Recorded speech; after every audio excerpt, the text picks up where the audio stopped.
पश्चिमी उत्तर प्रदेश के जनपद मुजफ्फरनगर में एक बार फिर गरजा बाबा का बुलडोजर। वहीं आपको बता दें, सारा मामला शहर कोतवाली क्षेत्र के शहाबुद्दीन रोड का है, जहां पर अवैध कॉलोनी पर बाबा का बुलडोजर चलता नजर आ रहा है। वहीं आपको बता दें कि भूमाफियाओं द्वारा 35 बीघा जमीन, जिसकी कीमत लगभग 35 करोड़ रुपए है, वहीं एमडीए से अप्रूवल न होने के कारण एमडी विभाग के सचिव आदित्य प्रजापति के निर्देशन में कार्रवाई करते हुए साफ साफ तौर पर दिख रहे हैं। वहीं आपको बता दें कि एसडीएम सदर परमानंद झा भारी पुलिस बल के साथ मौके पर मौजूद रहे हैं, और जिसके चलते जो अवैध कॉलोनियों पर अतिक्रमण या एक तरह से कब्जा हो रहा था, बाबा की बुलडोजर की मदद से उसको हटवाया गया है। हम आपको बता दें कि यह शहाबुद्दीन रोड का मामला है, जहां पर लगभग 35 बीघे जमीन पर बाबा का बुलडोजर चला है। वहीं अपने सहयोगी के साथ कुलदीप वर्मा, प्राइम न्यूज, मुजफ्फरनगर। योगी सरकार का चाबुक लगातार चल रहा है।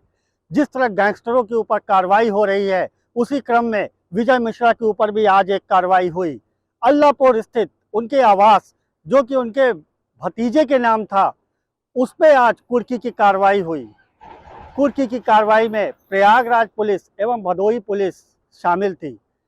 दोनों पुलिस ने सम्मिलित रूप से आकर मकान, जो कि 3 मंजिला इमारत थी, जिसकी कीमत करोड़ों में आकी गई है, उसको आज कुर्क कर लिया गया। बताया गया कि गैंगस्टर एक्ट के तहत ये कार्रवाई हुई है, और गैंगस्टर एक्ट के तहत ही ये जो मकान बनाया गया है, ये बाहुबल के धन से बनाया गया था और अवैध रूप से पैसे इकट्ठा करके बनाया गया था, जिसको लेकर कि आज ये कार्रवाई हुई।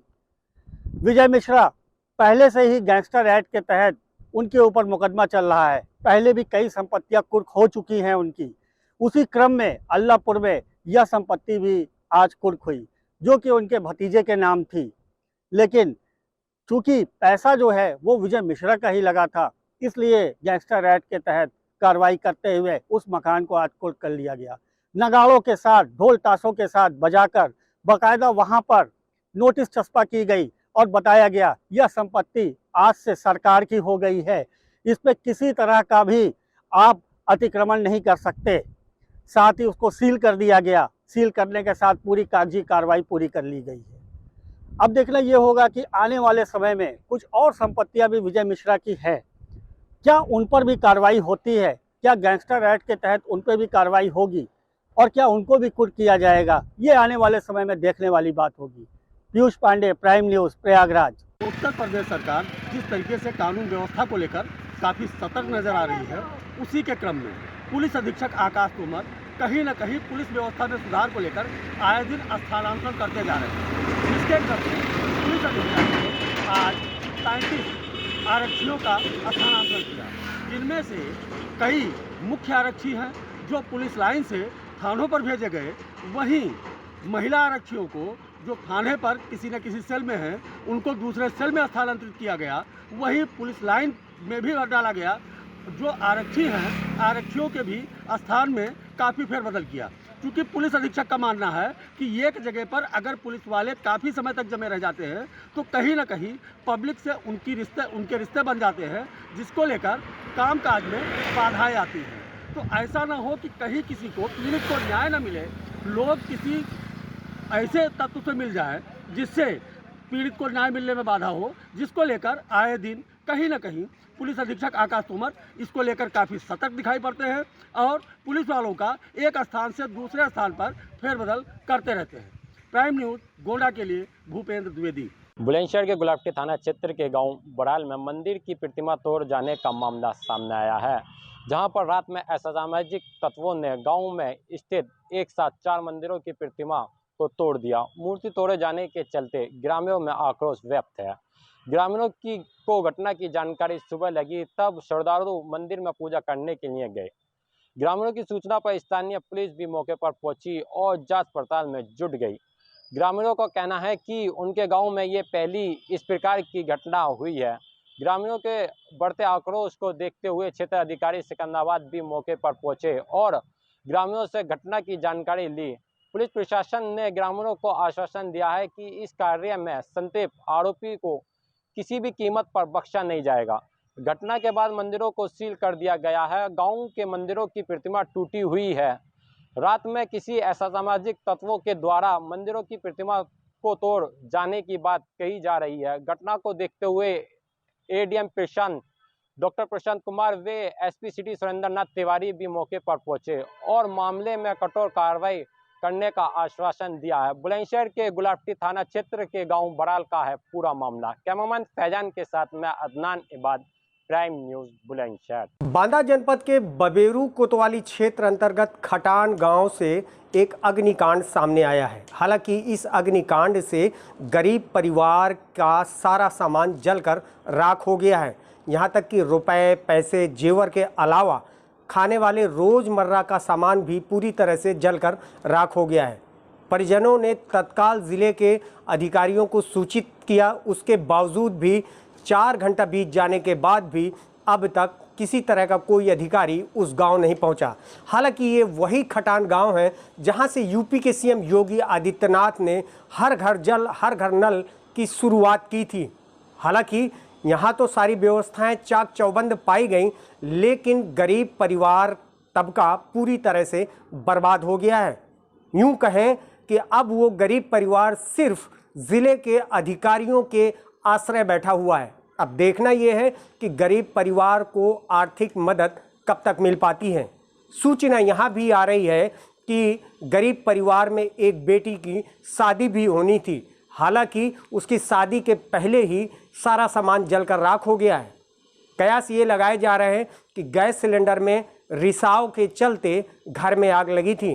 समय से अगर फायर ब्रिगेड की गाड़ियां पहुंची होती तो आग पर काबू पाया जा सकता था, लेकिन कहीं ना कहीं फायर ब्रिगेड की भी घोर लापरवाही सामने देखने को मिली है।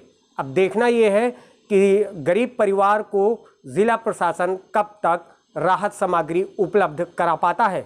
कैमरा पर्सन जितेंद्र द्विवेदी के साथ अरविंद सिंह गौतम, प्राइम न्यूज़, बांदा। झांसी में साधु भेषधारी एक युवक रक्त रंजित अवस्था में पड़ा मिला, जिसके बाद घटना की सूचना पर पहुंची पुलिस ने घायल पड़े साधु को आनन फानन में सामुदायिक स्वास्थ्य केंद्र उपचार के लिए भेजा।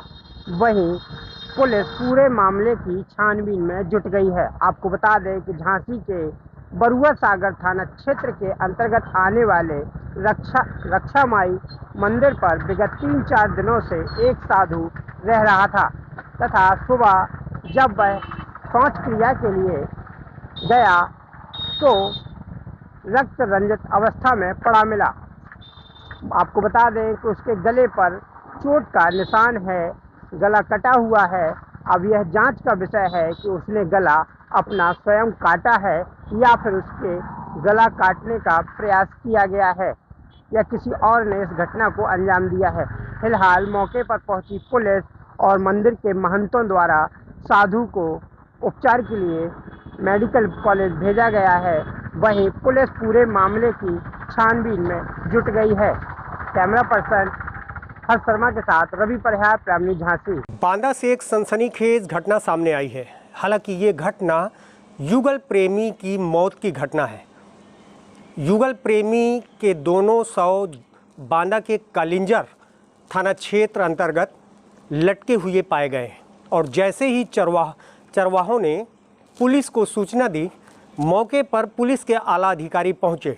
हालांकि बांदा एसपी अभिनंदन के साथ में डॉग स्क्वाड भी पहुंचा था। आखिर ये मौत कैसे हुई, इसकी बारीकियों से छानबीन पुलिस कर रही है। उसके बावजूद भी अभी तक शव का शिनाख्त नहीं किया गया। हालांकि पोस्टमार्टम के लिए शव को भेज दिया गया है, लेकिन उसके बावजूद भी पुलिस अधीक्षक अभिनंदन का कहना है कि जो ये युवक और युवती हैं जिनका शव पेड़ से लटका पाया गया, उनके अभी परिजनों की शिनाख्त की जा रही है और जैसे ही परिजनों की शिनाख्त हो जाएगी तो आगे के जो तथ्य होंगे उसके आधार पर कार्रवाई की जाएगी। सवाल ये उठता है कि आखिर 2 युवा प्रेमियों की मौत को गले क्यों लगाना पड़ा और वजह क्या रही। इन वजह की जानकारी परिजनों से ही मिलेगी, लेकिन एसपी अभिनंदन ने कहा है कि जो तथ्य पोस्टमार्टम के बाद आएंगे उसके आधार पर कार्रवाई की जाएगी। लेकिन 2 मौतों से क्षेत्र में सनसनी जरूर फैल गई है। कैमरा पर्सन जितेंद्र द्विवेदी के साथ अरविंद सिंह गौतम, प्राइम न्यूज़, बांदा। अतीक अहमद के द्वारा कब्जा की गई मकानों पर अब योगी सरकार गरीबों के लिए मकान बनवा रही है।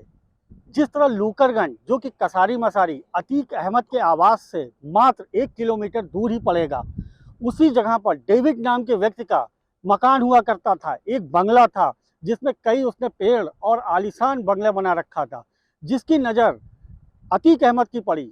अतीक अहमद की नज़र पड़ते ही उसने उस मकान को कब्जा कर लिया। कब्जा करके अवैध रूप से वहाँ पर अपना वर्चस्व जमा लिया। योगी सरकार आने के बाद जो है वहाँ को उसको अवैध रूप से जो कब्जा किया गया था उसको खाली कराया गया। खाली कराने के बाद गैंगस्टर एक्ट के तहत उसकी कुर्की की गई। कुर्की करने के बाद उस पर गरीबों के लिए मकान बनवाए गए। करीब करीब 76 मकान बनाए गए। 1700 स्क्वायर मीटर में ये बंगला था और मकान बन के लगभग तैयार हो चुके हैं। बहुत ही आलीशान मकान बनाए गए हैं और आलीशान मकान बनाने के साथ ही जो गरीबों के लिए इसकी धनराशि रखी गई है वो भी करीब 3.5 लाख रुपए ही रखी गई है। बाकी जो उसकी धनराशि है, जो उसमें लागत आई है, वो केंद्र सरकार और स्टेट गवर्नमेंट मिलकर वहन करेगी। तो इस तरह ये गरीबों के लिए एक बड़ा तोहफा है जो राज्य सरकार की तरफ से अब उनको मिलने वाला है। आपको बता दें कि 76 फ्लैटों के आवंटन के लिए करीब 6,500 आवेदन आ चुके हैं, जिसमें कि लोगों ने आवेदन किया है जो गरीबी रेखा के नीचे हैं और वो उसको पाना चाहते हैं। उन्हें 3.5 लाख रुपए ही मात्र जमा करना होगा। ये एक बहुत अच्छी पहल है। जिस तरह केसरिया रंग में लगातार जो है मकान जो बने हुए हैं उनकी पुताई का काम चल रहा है, फिनिशिंग पूरे फाइनल स्टेज पे है। अब जल्द ही आवंटन का काम और प्रक्रिया भी शुरू होगी। तो इस तरह से अतीक अहमद के जिस तरह से वर्चस्व से कमाई हुई अवैध ज़मीनें थी उस पर जो है गरीबों को जो आवंटन करने की प्रक्रिया थी अब वो शुरू होने वाली है और गरीबों का सपना जो कि सस्ता मकान प्रधानमंत्री आवास योजना के तहत मिलना था वो अब पूरा होने वाला है। Piyush Pandey, prime news, Prayagraj. पश्चिमी उत्तर प्रदेश के जनपद मुजफ्फरनगर में खापों की पंचायत को लेकर जो है पुलिस प्रशासन बिल्कुल अलर्ट मोड पर दिखता नजर आ रहा है। वहीं आपको बता दें कि पिछले एक माह से जंतर मंतर पर चल रहे पहलवानों के धरने को लेकर पिछले 3 दिन पूर्व जो महिला पहलवान है उनके सहित अन्य पहलवान भी अपने मेडलों को लेकर गंगा हरिद्वार पहुंचे थे और वहां पर गंगा में प्रवाहित करने के लिए पहुंचे थे। वहीं जब इसकी सूचना भारतीय किसान यूनियन के राष्ट्रीय अध्यक्ष नरेश टिकैत को लगी तो वह भी वहां पर पहुंच गए और जो है उनसे 5 जो महिला पहलवान है अन्य पहलवान है उनसे 5 दिन का समय मांगा और उन मेडलों को अपने झोले में डालकर वापस ले आए।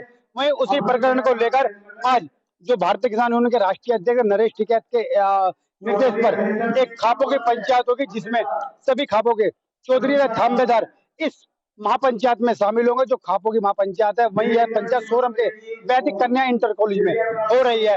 वही वो तो उसके बाद ही देखना होगा कि जो पंचायत होगी उसमें जो खाप चौधरी है वह क्या निर्णय लेते हैं। अपने सहयोगी के साथ कुलदीप वर्मा, प्राइम न्यूज़। सहारनपुर में पुलिस को एक बड़ी कामयाबी हासिल हुई है जिसमें सहारनपुर के इस्पात सेंटरों में छापेमारी करके पुलिस ने 40 से अधिक युवक युवतियों को हिरासत में लिया है।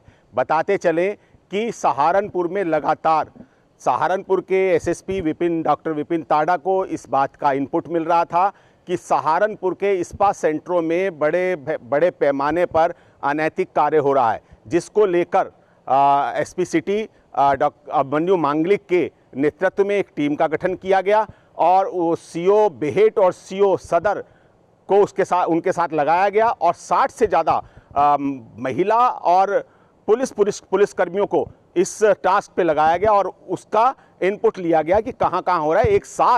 एक साथ छापेमारी की गई और सहारनपुर के पार्श्वनाथ प्लाजा में, घंटाघर पर और तमाम शहर में जो दिल्ली रोड पर जो मॉल थे 4 से अधिक मॉल पे एक साथ छापेमारी की जिसमें पुलिस को बड़ी सफलता हासिल हुई और 40 युवक युवतियों को पुलिस ने हिरासत में लिया है, जिनसे पूछताछ की जा रही है। और पूछताछ के बाद ये देखा जा रहा है कि यहाँ पर जो सपा सेंटर हैं इसके अंदर जो लोग आए हुए थे वो किस तरीके से अनैतिक कार्य में लिप्त हैं। हालांकि कोई आपत्तिजनक चीज़ें वहाँ से अभी नहीं मिली हैं और पुलिस सीसी फुटेज खंगाल रही है और भी जानकारियाँ ले रही है। आपको बता दें कि इन सब को लेकर सहारनपुर के एसएसपी का एक बड़ा कदम सामने आया है, जिसमें सहारनपुर के एसएसपी डॉक्टर विपिन ताड़ा ने किशनपुरा चौकी प्रभारी और हसनपुरा चौकी प्रभारी को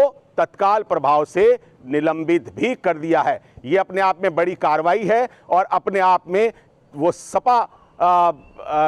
स्पा के खिलाफ बड़ी कार्रवाई है और साथ में जो चौकी क्षेत्र में ये स्पा सेंटर्स आते थे उससे रिलेटेड भी बड़ी कार्रवाई है, जिसमें 2 उपनिरीक्षक जो चौकी इंचार्ज थे उनको निलंबित कर दिया गया है। अपने सहयोगी जोएब के साथ मैं आलोक तनेजा, प्राइम न्यूज़, सहारनपुर। केंद्र कैपिटल रीजन यानी एनसीआर की तर्ज पर अब उत्तर प्रदेश में एससीआर बनाने की भी योजना शासन ने शुरू कर दी। शासन की माने तो लखनऊ और कानपुर के बीच ये पूरा रीजन एससीआर के रूप में जाना जाएगा, जिसे राज्य राजधानी क्षेत्र के नाम से हम जानेंगे। इस राज्य राजधानी क्षेत्र के बीच कानपुर से लखनऊ के बीच में औद्योगिक पार्कों का निर्माण होगा, जहां से शिक्षा और रोजगार की जो सुविधाएं मिलेंगी जनता को वो तो है ही है, लेकिन आर्थिक रूप से भी उत्तर प्रदेश कहीं ना कहीं सुदृढ़ होगा और अर्थव्यवस्था में यह एससीआर कहीं ना कहीं एक बड़ा योगदान देगा, जिससे उत्तर प्रदेश के विकास में निश्चित रूप से एक 4 चांद लग जाएगा और आने वाले समय में उत्तर प्रदेश राजधानी का जो ये राज्य राजधानी क्षेत्र बनेगा, इससे निश्चित रूप से जो औद्योगिक विकास है वह भी कहीं ना कहीं बढ़ेगा। कैमरामैन संदीप के साथ शिव कृपाल मिश्रा, प्राइम न्यूज़, लखनऊ। 2024 लोकसभा चुनाव को लेकर के समाजवादी पार्टी अब तैयारी करती दिखाई दे रही है। समाजवादी पार्टी के राष्ट्रीय अध्यक्ष अखिलेश यादव 2 दिवसीय कार्यकर्ता शिविर का आयोजन करने जा रहे हैं। ये कार्यकर्ता शिविर का जो आयोजन होगा वो नैमिषारण्य में होगा। नैमिषारण्य में बाकायदा समाजवादी पार्टी के राष्ट्रीय अध्यक्ष अखिलेश यादव बाकायदा पूजन हवन करेंगे। इस पूजन हवन के बाद समाजवादी पार्टी के राष्ट्रीय अध्यक्ष कार्यकर्ता शिविर का आयोजन करेंगे। इस शिविर से कहीं ना कहीं समाजवादी पार्टी लोकसभा चुनाव में अधिक से अधिक सीटें जीतने का दावा कर रही है। साथ ही साथ 2 दिवस इस शिविर के बाद समाजवादी पार्टी के कार्यकर्ताओं को बाकायदा एक बैठक भी की जाएगी। इस बैठक में समाजवादी पार्टी के राष्ट्रीय अध्यक्ष बताएंगे कि किस तरीके से लोकसभा चुनाव में अधिक से अधिक समाजवादी पार्टी सीट जीते। हालांकि अब देखना ये होगा कि लोकसभा चुनाव में समाजवादी पार्टी कितनी सीटें जीतती है, क्योंकि समाजवादी पार्टी के राष्ट्रीय अध्यक्ष अखिलेश यादव इस लोकसभा चुनाव में 30 से 40 सीटें जीतने का दावा कर रहे हैं। फिलहाल अब ये तो वक्त बताएगा कि समाजवादी पार्टी इस लोकसभा चुनाव में कितनी सीटें जीतती है। लखनऊ से आशीष कुमार वर्मा, प्राइम न्यूज़।